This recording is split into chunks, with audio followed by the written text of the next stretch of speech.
Hello lovelies, welcome back to my channel. Today I am going to be talking about some Warrior Cats news. And this video is brought to you by me, because I have a Warrior Cats podcast.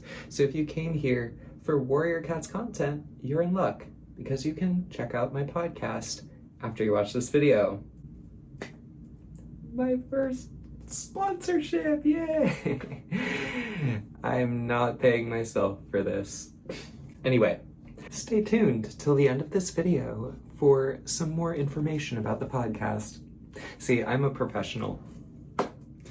Okay, so recently on the podcast, I came out with 3 bonus videos talking about this Warrior Cats news in depth, and today's video is just going to be the key points, the summary, if you will. So the main news is that it has been officially announced that a Warrior Cats TV show, after all of these years, it's been over 20 years of this series being out and being majorly successful, a TV show is confirmed and will be coming out in 2028 on Disney Plus and Disney Channel. It will be covering the first 6 books of Warrior Cats from the core series called The Prophecies Begin. Now, I do want to acknowledge that the BDS, or Boycott, Divestment, Sanctions movement, has called to boycott Disney Plus. So I encourage people to participate in this boycott. I was raised Jewish and I am anti-Zionist. I condemn Israel's genocide of Palestinians. I condemn anti-Semitism and I condemn Islamophobia. I do plan to watch the show when it comes out, but I choose to boycott other brands that BDS calls for. It is a privilege to pick and choose what to boycott, but I think it is still helpful to boycott anything. I'm not a perfect activist. Well, I wouldn't even consider myself to be an activist. I just care about human rights. So, yeah. If you choose not to boycott Disney Plus, I encourage you to pick other brands to boycott. I will definitely be linking the BDS website in the description of this video. So make sure to check that out and see how you can help with this movement. Not sponsored at all by BDS. I just felt compelled to mention that because I don't want this to seem like it's an advertisement to go subscribe to Disney Plus or anything like that. I just sharing my excitement about this series because it's a series that means a lot to me. So yeah, do with that information what you will. But to make it clear, Disney is the distributor of the show. A company called Original Force is doing the animation. El Guiri Studios is directing. Tencent Video is funding. And Coolabi owns the IP. So it's a lot of companies collaborating to make this happen. And I learned that information from a YouTuber called Bright Guardian Akira. And I will link their videos in the description of this as well, along with all the other sources that I used to learn all of this information. So yeah, it's a lot of collaboration, which is an important part of making TV shows. Now, a lot of the people involved in creating the show have worked on the same series, a series called Trollhunters, Tales of Arcadia.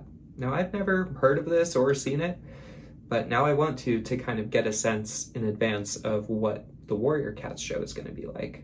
The Trollhunters animated series is from DreamWorks, and it was created by Guillermo del Toro, and it's on Netflix. So to give you an idea of how parallel the Warrior Cats show is with Trollhunters, Rodrigo Blaas directed Trollhunters, and he is directing the Warriors show. And A.C. Bradley was a writer on Trollhunters, and she's the showrunner for Warriors. Now, kind of shifting gears a little bit here, but we'll get back to talking about the show.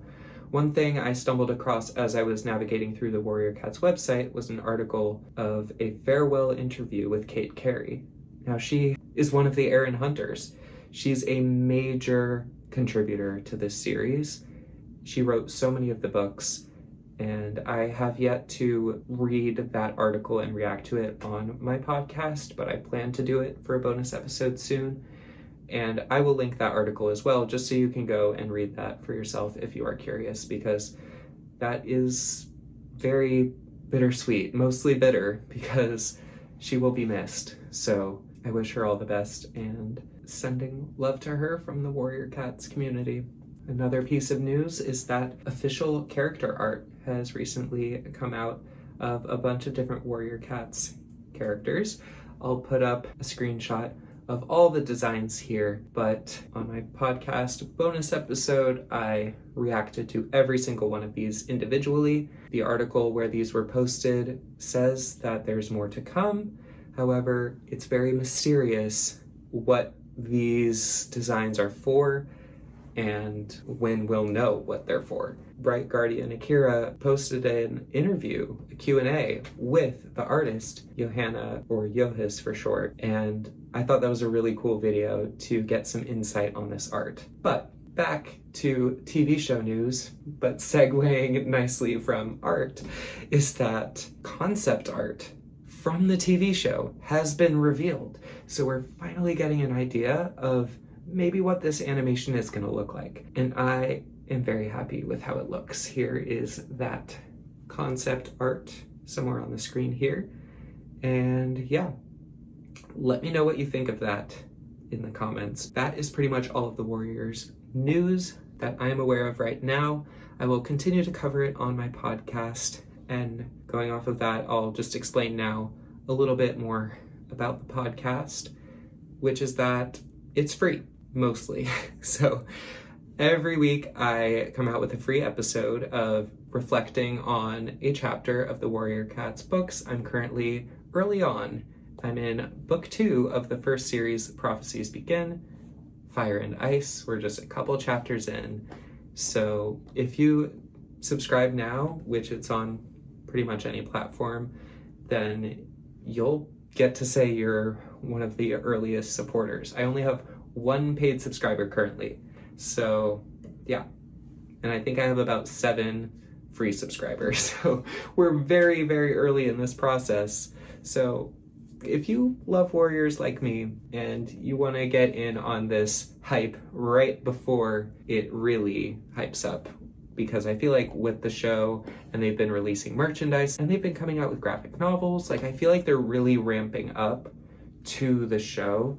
And you know, like a lot of TV shows, I feel like it's kind of just a big advertisement for the merch. I mean, it's a business at the end of the day, but I'm here for the plot, for the storyline, for the characters, and the life lessons and the reflections of society that are in these books. They're very deep. So yes, I am very excited about all that and to be covering the books, but I also want to cover things like the TV show news. So I do that in bonus episodes. I also talk about behind the scenes stuff, like I had a bunch of tech issues with my string lights in the background. I talked about that journey, and I also maybe someday will have my own Q&A videos and special guests. I don't know. That'd be really awesome. But the other thing that you get if you pay just $5 a month on Substack, which Substack is kind of the home base for the podcast, you'll get access to extended spoiler versions of the episodes. And in those, I talk about things that I am reminded of, like from when I read these books when I was a kid, like in 4th to 6th grade.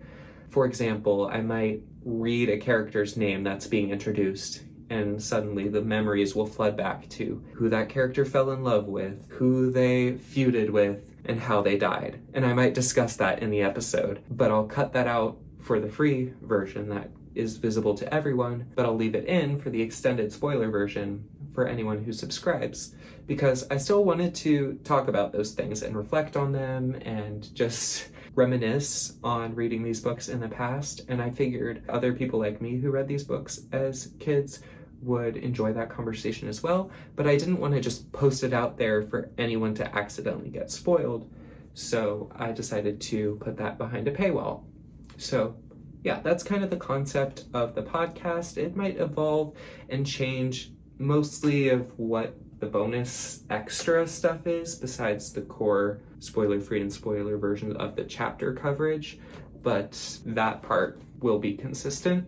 and I'm really hoping to get through all the books. Ideally, I want to go through all the books in publishing order, and there was actually even a play for Warriors. So I'm gonna be learning about that in real time once we get to when that was published. So yeah, there's a lot of cool stuff to explore, to venture into the world of Warrior Cats. So yeah, thank you, me, for sponsoring today's video. And yeah, I'm just having so much fun with this, and I hope you'll join me on this adventure so that we can have fun with this together. Remember, free Palestine, trans rights are human rights, disability rights are human rights. Happy Disability Pride Month, by the way. And yeah, there's so many other statements I could make. I think a lot of my laptop stickers speak on that. And yeah, just try your best to be a kind human being and take care of yourself and others. Be kind to yourself and others, and be hard on the system and question authority. And I think some of those themes are definitely reflected in this series, which is maybe why I'm appreciating it so much on this reread, because there are corrupt leaders in this series. So yeah, anyway, thank you so much for watching. I'll see you in the next video, which on this channel is not usually Warriors. It's typically dolls and other nostalgia content. I just knew I had so much to say about Warriors, I had to make a completely separate channel and podcast for that. So yeah, anyway, thank you so much for listening and or watching. Thank you for being here. Love you lots.